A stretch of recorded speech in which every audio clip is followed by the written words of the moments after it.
Hey everybody, it's Eric Papafuse. It's Friday, so it must be my day, and we're here in the main store, aren't we, Olivia, to talk about American history, because today's topic is the Wild, Wild West. Why? Well, because some amazing things came in this past week related to the Wild, Wild West, and also because, if you don't already know the story, Harrisburg was once destined to become the home of a museum of the Wild, Wild West, which never came to pass, but the items I'm going to show you probably would have gone very well in that museum. But we're here on the American history floor, the new shop, because I wanted to show off our redesign. Olivia, if you pan that way and then back, you're going to see that we completely redid the floor, and we tried to create a more intimate and nicer browsing experience for you. So if you come and you're interested in, say, US presidents or early American history or the Civil War, look at how nice it is. And incidentally, this is the aisleway that you will come if you come to our book buying, and you'll sell your books back here to our book buy team. And they may call me for a consult if they need to. All right, two things I want to say about the redesign. We had about 5 or 6 of our booksellers, Olivia, work nonstop for 3 or 4 days. We had to start by taking every book off the floor, then we built new shelves, and then we brought the books back on the floor, which is pretty amazing. Look at the Civil War. Civil War wraps all the way around, so it's multiple aisles in cases of Civil War. And I want to thank Elizabethtown College, because they're the ones that donated these great new shelving units, which we were able to repurpose and put here on the floor. So a shout out to E-Town. One quick trivia question since we're in presidents. If you come a little closer, we all know which president has the most books. That's Abraham Lincoln. You know which president we cannot find a book for? At least not normally or easily on the used book market? Well, it's a very obscure president. It's Franklin Pierce. If you have a Franklin Pierce biography out there and you want to bring one into the Scholar, we will buy it for any price, because Franklin Pierce books are very hard to find. All right, are you ready for the Wild West? Okay. Now, today's buy day is not in a box, rather it's in a bag. And it's in my nice Shakespeare & Co. bag, because you remember a few weeks back, we did a buy day about a business card for Sylvia Beach, the proprietor of Shakespeare & Company, that I found inside a copy of Ulysses. We sold that card right away, and we sold it for more than the book.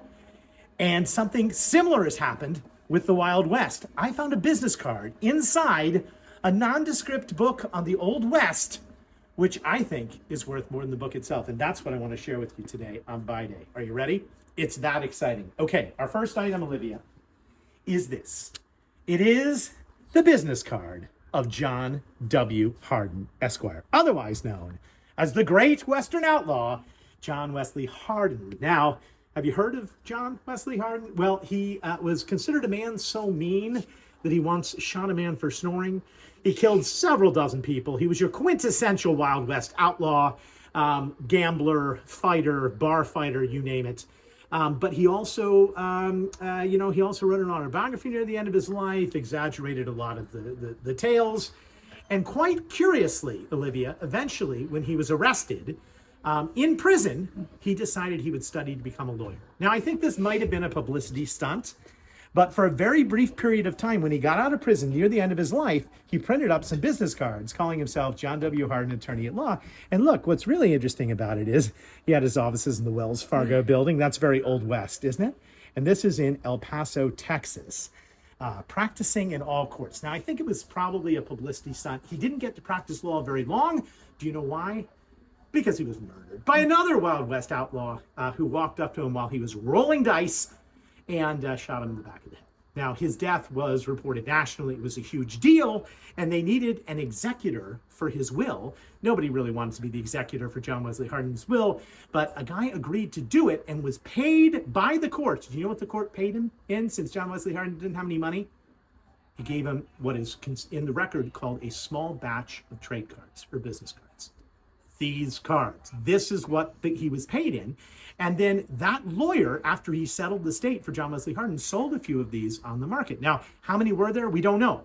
Maybe a half dozen, maybe a dozen, maybe 2 dozen cards, but they're very, very rare. And they all trace themselves to the executor of the John Wesley Hardin estate. Isn't that interesting? Now, If you go online and you Google, you'll see quite famously that once one of these business cards was brought into Pawn Stars. And Rick calls the Beard of Knowledge. If you watch Pawn Stars, you get this reference. Olivia, do you watch Pawn Stars at all? Well, you don't get the reference. And they're unable to authenticate the card, but they have a card that looks very much like this. And what they don't say on Pawn Stars, Rick does buy the card, even though it can't be authenticated, is that the way you can authenticate the card is on the back of the card. And I learned this because there are a few that have showed up in auctions over the past 30 or 40 years, and they all are printed on marbleized paper. So if you look at the card, what's very unusual about this card is it was printed locally on marbleized paper, and that's the type of paper that you will see on end papers of books, right? 19th century books. So it was obviously published by a bookseller or stationery. And the design of the marbleization is unique. So that is the way to determine that your card is real and authentic and not a forgery. And it's very, very unusual. So how much do we think a business card for John Wesley Hardin, Wild West Outlaw, is worth? I have no idea, but they've sold at auction for thousands of dollars. So we're going to put this up on eBay and see. So if you want to follow us over the course of the next week, let's see what this card will bring. Again, I found it in a nondescript book, and it tells you, Olivia, that you should always look for interesting things stuck inside of books. And it's the second business card now that's probably worth more than any of the books we can find. Interesting? All right. So we also have one more interesting Wild West book. And if you come a little bit closer here, I also want to show people in the front of the floor, in those black cases, is where we are going to put each week the latest Buy Day Friday book.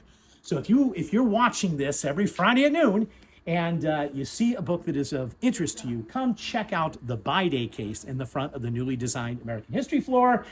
There you will also find a selection of our funniest books. We'll get to that in just a moment. So let me show you this incredible book that came in. It is a unique book, and it sort of represents everything that you can imagine about the old Wild West. You see what the title is? It's called 7 and 9 Years Among the Comanches and Apaches. All right, pretty good title. When you open it up, you will see that it has a sort of George Catlin-inspired engraving of a Native American, and it's supposedly an autobiography, surprisingly published in Jersey City, New Jersey, but nonetheless about a gentleman and his wife who are captured and forced to live among the Native Americans out west, where he apprentices with a homeopathic medicine man and develops a cure-all cure. One more interesting thing about this book is that it was owned by somebody out in Nevada. So that's sort of cool. It's out there. This is an entirely fictional account, Olivia, and it is the first example in American history that I know of about a book that was written entirely to sell a quack cure or a product. Can you think of any other book or any other quack cure or quack product that would have required an entire narrative book just to be, well, he wrote the story. It's mercilessly plagiarized from other captivity narratives. It's terrible. It's not a good book. But at the end of it, but he got it in libraries, right? Lending libraries, sold it very cheaply. You can see it's sort of a cheap 19th century cloth cover, nothing too fancy. But at the end of the book, you can see to this little ad to the public, if you're unsuspecting this in a book, in a novel, and you've read this great story, it says, well, there's been an awful lot of interest in the medicine that I've described, and you know what? If you really would like to get a bottle of it, you can write me in Jersey City, says C. Johnson. And so this entire narrative was written to sell a quack cure. And that quack cure, Olivia, is the definition of snake oil. You've heard of snake oil salesman? Well, there was no snake in snake oil. It was just a made-up quack cure, and there was certainly no Indian blood in the Indian blood syrup that was being sold. And if you think that that's not bad enough, let me show you an ad that was published at the same time in the papers for the syrup, which is being sold in the thing. I know, it's terrible. We have now profiled a business card of a mass murderer and a quack cure, which claims to be selling Indian blood. Well, I understand, but that was the wild, wild west. And my wife tells me that really a narrative like this could only have occurred in America, could only have occurred in the Wild West, because, you know, at least in early modern times, guilds would have, covered the means of production. It'd be very hard to write an entire fictional narrative just to sell a product. But that's what you have. And in the newspapers at the time, you see a lot of quack cures and a lot of quack products often with testimonials by fictional people saying, it cured my baldness, or, I no longer have rheumatism. But in this case, it's an entire book written to justify the secrets of the ingredients that were only known to this medicine man somewhere out west during the captivity. Pretty cool. I know of no other books like it. If you know a book like it, or any other examples of something like this, I think it's the first in American history. Leave a comment for us. And if you'd like to see the book, come check out our newly redesigned American History floor, where you'll find it along with another selection of really exciting buy days. All right, we're going to end with a funny book. We'll see if it's funny. An audience has joined us behind you, Olivia, but we'll see if they find it funny. If we hear a laugh, they'll find it funny. I had to come up with a quintessential Wild West book. And we have a lot of quintessential Wild West books. One that made me funny. This book is called Barb's Prong Points, Prickers, and Stickers. Yes, it is.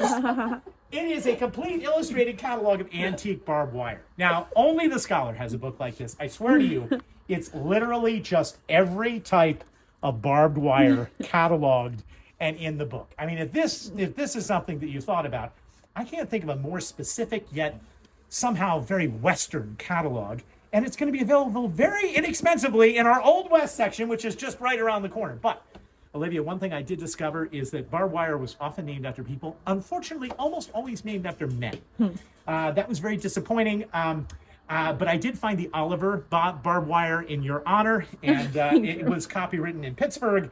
This is Oliver's ribbed diamond design, so that might have been, it looks like a very effective barbed wire.